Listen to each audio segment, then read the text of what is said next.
በቂና ብቁ የሂሳብ ባለሙያዎች በኢትዮጵያ እጥረት በመኖሩ የሚዘጋጁ የሂሳብና የኦዲት ሪፖርቶች ጥያቄ ምልክት ውስጥ ሲገባ ቆይቷል። ይህን ችግር ለመፍታት የኢትዮጵያ የተመሰከረላቸው የሂሳብ ባለሙያዎች ኢንስቲትዩት እንዲቋቋም አስፈላጊ ሆኗል። ተቋሙ መቋቋሙ የሀገርን ኢኮኖሚ ጤናማነት የሚያሳይ መነጽር ነው ያሉት የብሔራዊ ባንክ ገዢ ዶክተር እዮብ ተካልኝ ናቸው።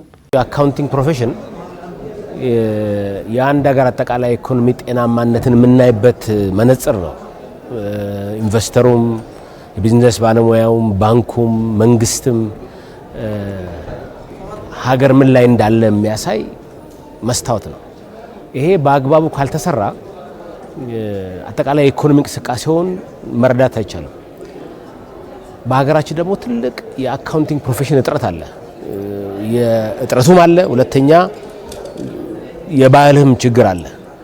ስራውን አክብሮ በአግባቡ እውነተኛ ሂሳብ መስራት ላይ እጥረት ነበረ።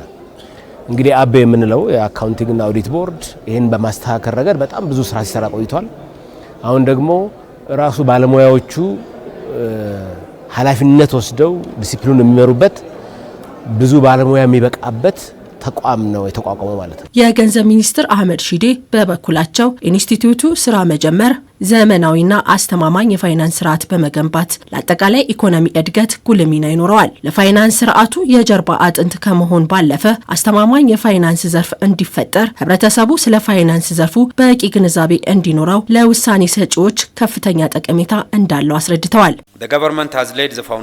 በኢትዮጵያ የተመሰከረላቸው የሂሳብ ባለሙያዎች ኢንስቲትዩት በመቋቋሙ መንግስት መሰረቱን ጥሏል። ታዲያ ትክክለኛ ባለሙያዎች እንዲኖር ከዚያም ሲያልፍ ስነ ምግባር ያላቸው በዘርፉ ደረጃውን የጠበቀና የሚመሩበት መመሪያ መኖሩ በዓለም አቀፍ እውቅና እንዲያገኝ ያስችለዋል። በዚህም የማረጋግጥላችሁ መንግስት ቁርጠኛ አጋር ሆኖ እንደሚቀጥል ነው። በተጨማሪም የተመሰከረላቸው የሂሳብ ባለሙያዎች መኖራቸው መንግስት ቀዳሚውን ተጠቃሚ ያደርገዋል። የፋይናንስ አስተዳደር ስርዓታችንን ለማዘመንና ለማሳደግም ይረዳናል።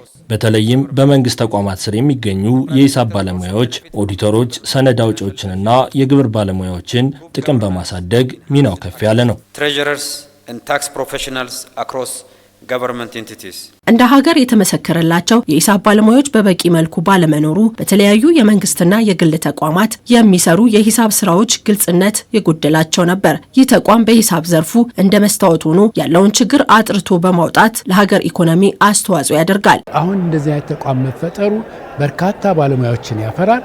በርካታ ባለሙያዎችን በሚያፈራበት ጊዜ ካምፓኒዎችም ባንኮችም ኢንሹራንሶችም ሌሎች አካላቶች እነዚህን ባለሙያዎች ቀጥረው ስራዎቻቸው የፋይናንስ ሪፖርቱ ጥራት ያለው እንዲሆን እና ለውሳኔ ለመስጠትም በሚያመች መልኩ የማዘጋጀት እድል ይገጥማል ማለት ነው። በኢትዮጵያ የተመሰከረላቸው የሂሳብ ባለሙያዎች ከ500 የማይበልጡ ሲሆን እንደ ሀገር በቂና ብቁ ባለሙያዎች አልነበሩም። ይህ በኢትዮጵያ ኢንስቲትዩት መቋቋሙ የሂሳብ አያያዝ ችግርን የሚቀርፍና በርካታ ባለሙያዎች እንዲፈሩ የሚያደርግ ነው። የግድ ሲፒ የምንለው ከፍ ያለ ደረጃ ብቻ ሳይሆን በየደረጃው ያሉ የመንግስት ሂሳብ የሚዘጉ የትንሽ ኩባንያዎችን ሂሳብ የሚዘጉ ባለሙያዎችን በየደረጃው ማፍራት የሚያስችለን ካሪኩለም ቀረጽን ማለት ነው። ይሄ እንግዲህ ከዩኒቨርሲቲዎች ጋር በጋራ መሆን ያው ትምህርት ሚኒስቴሩ የነበረው አይተሻል። በየደረጃው ደግሞ ደረጃው በጣም ሲፒ የምንለው ከፍ ያሉ አሉ። በየደረጃው ደግሞ ልክ ቴክኒክ ላይ ሌቭል 1 ሌቭል 5 እንደምንለው ማለት ነው። እነዚህን በሙሉ ማፍራት የሚያስችለን ተቋም ነው የገነባ ነው ማለት ነው። ተቋሙ ደግሞ እርስ በርስም ባለሙያው የተቋሙን ህጎች መርሆች ጠብቆ እንዲሰራ ዲሲፕሊንድ እንዲሆን ይቆጣጠራል፣ ይከታተላል ማለት ነው። በተለይም የኢኮኖሚ እድገትና ሽግግርን በማሳለጥ ረገድ አስተዋጽኦ የጎላ ነው። ኢንስቲትዩቱ ስራ መጀመርም በዘርፉ ያለውን ችግር አጥርቶ ለመመልከት እንደሚያስችል ያመላክታል። በመድረኩ ላይ በርካታ ባለድርሻ አካላትም ተሳትፈዋል።